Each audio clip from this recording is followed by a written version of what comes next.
Rumors have been circulating that a Nintendo Direct is coming this month, and Fall Directs have often had huge announcements, so I just want to talk about some things we may see in this Direct.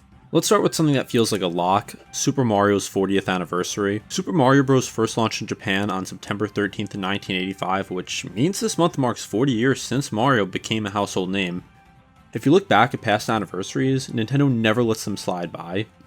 For the 25th, they re-released Super Mario All-Stars on the Wii with some bonuses.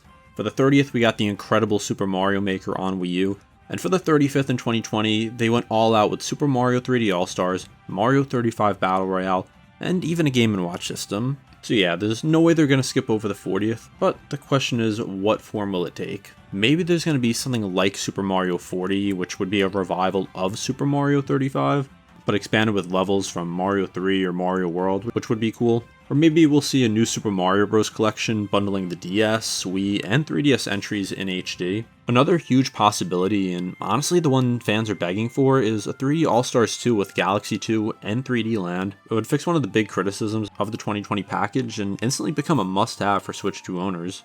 And then of course, Nintendo loves their collector's items. We could see another Game & Watch, maybe even a Game Boy-styled mini-system loaded with Mario Land 1 and 2. Possibly even 3. Something that doesn't need too much development but sells instantly because it's Mario. So a Mario 40th reveal in this Direct feels like the one guarantee if there were any.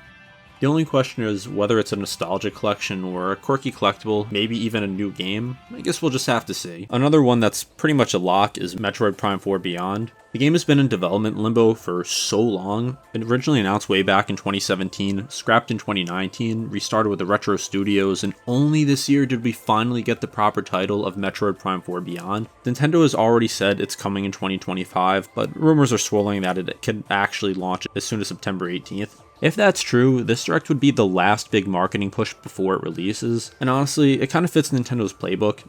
They love to do the whole, here's a massive trailer, pre-order bonuses are live right now. Oh, and by the way, it's coming out in just a couple weeks.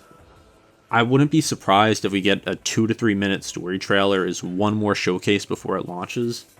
Maybe show some new enemies, new information on the new gimmick, which is Samus's psychic powers.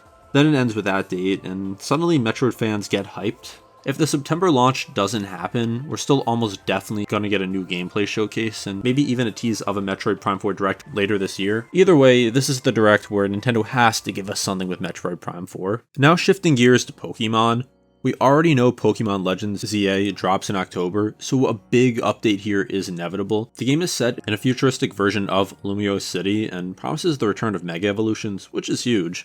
Expect this Direct to deliver the big feature breakdown trailer. We're probably going to see how the combat compares to Legends Arceus, what kind of exploration Lumiose offers, and some new Mega Forms. I know we've gotten trailers already, but I think we're going to finally get more here. Another thing is they're probably going to talk a lot about the Switch 2 upgrade. It's going to launch on the Switch and the Switch 2, and you know Nintendo wants people to buy the Switch 2 version since it encourages people to buy their new system, as well as it being more expensive. With the release also so close, I'd also expect some collaboration announcement, maybe like a tie-in event in Pokemon Go or something, or some pre-order bonus. Next up is Mario Kart World. When this game launched with the Switch 2, hype was through the roof. Open world travel, 24-player races, a massive new knockout tour mode. On paper, it sounded like the next big step for the series. And to be fair, some fans love it, but over the last few months, the hype fizzled. People are frustrated with the AI rubber banding, and some updates have actually made the game worse. That's why I think Nintendo uses this Direct to win players back. The most likely way is probably a major content update. We could see a brand new mode, maybe a course pack featuring retro tracks. Even just announcing big balance changes to the AI and items could bring players back in who maybe haven't played in a while. I know I haven't played in seemingly like 2 months now. Like really, since the first month of it being released, I just kind of get bored of it. There's no incentive to try and get better since it punishes players who are actually good at the game. Another strong possibility, I think, is a new Fire Emblem announcement. It's been over 2 years since Fire Emblem Engage, and by Nintendo's usual schedule, that means the next project is in the works. The rumor is a remake of Genealogy of the Holy War, a fan-favorite Super Famicom title that never officially released in the West. With how polished Echoes of the Shadow of Valentia remake was, a Genealogy remake on Switch 2 makes perfect sense. But it could also be a brand new entry. Fire Emblem has exploded in popularity since Awakening, and Engage, while solid, didn't capture audiences as much as Three Houses. Maybe a darker, more political Fire Emblem would fit the mood of Nintendo's current lineup.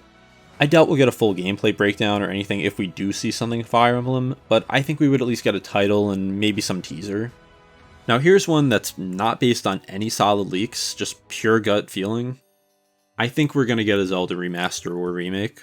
Nintendo has been leaning heavily into remasters between major Zelda releases, and with Echoes of Wisdom and Link's Awakening HD showing how successful that toy diorama art style is, feels like the perfect time for them to revisit either the Minish Cap or the Oracle games in this style. I don't know if they're going to do the same style again since they have done it for 2 games, so they might want to try something else. So I could see them going in a whole new art direction. Anyway, Minish Cap and the Oracle games are on Nintendo Switch Online, but Nintendo has been remastering or remaking Zelda games seemingly every couple of years since like 2011. The last remaster we got was Link's Awakening around 4 years ago. So if we see a Zelda remaster or remake pop up, don't be surprised. It wouldn't be the headline of the Direct, but it would be a perfect way to end it by saying, here's one more thing, and then we get either the Oracle games or Minish Cap. Now as for a game that we already do know about, Tomodachi Life Living the Dream. Nintendo announced this earlier this year. It's the first new Tomodachi Life entry in over a decade.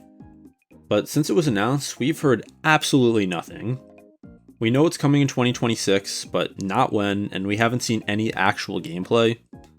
That makes this Direct the perfect spot to drop a release window. Maybe like spring 2026 and a feature trailer. I'd expect them to highlight all the new social features, the expanded Mii customization, and the quirky moments that made the 3DS version such a cult hit. Nintendo knows this game lives and dies by word of mouth, so they'll want to show off content that can go viral. The weird cutscenes, the bizarre dreams, the musical performances. I love this game so much on 3DS, and I just really want to find out more about it, so I really hope we see something about it in this Direct. And the last game I want to talk about is another game we do know about already in Professor Layton: New World of Steam. So this was first teased a couple of years ago, and since then it's kind of been radio silent. We've gotten some news here and there. It's supposedly coming out on the Switch 2 in 2025, but we really don't know much about it. We know it's set in America during a Steam-powered future, which is a brand new setting for the series. That means new characters, new mysteries, and of course a whole new set of puzzles to solve. The big question fans have been asking is, how will the game modernize the formula? The old Layton games were charming, but they were built for the DS and 3DS, like using the touchscreen, dual displays, and stylus-based puzzles. Translating that into Switch 2's hardware means either motion controls, pointer mechanics, instead of touchscreen controls, although it probably will be a feature on the go, but won't be designed around it. Fall Direct is the perfect place to finally reintroduce this game. I'd expect at least a cinematic trailer with in-game puzzle snippets, showing off the new steampunk city, a couple of fresh puzzle mechanics, and a tease of the overarching mystery. Even if it's just a release window for 2026, like if it gets delayed, that's still enough for longtime fans to get excited about this. Now that's all the games I want to talk about. Obviously, if there is a Nintendo Direct, not all of this is going to be in it. There's probably going to be things we weren't even expecting.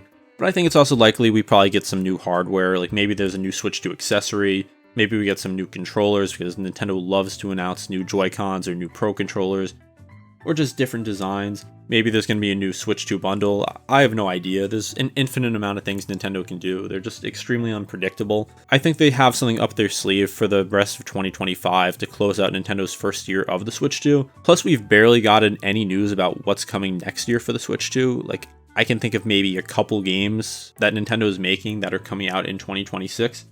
Obviously, the marketing has to start around now, where they want to hype up some of these games for the first few months in spring.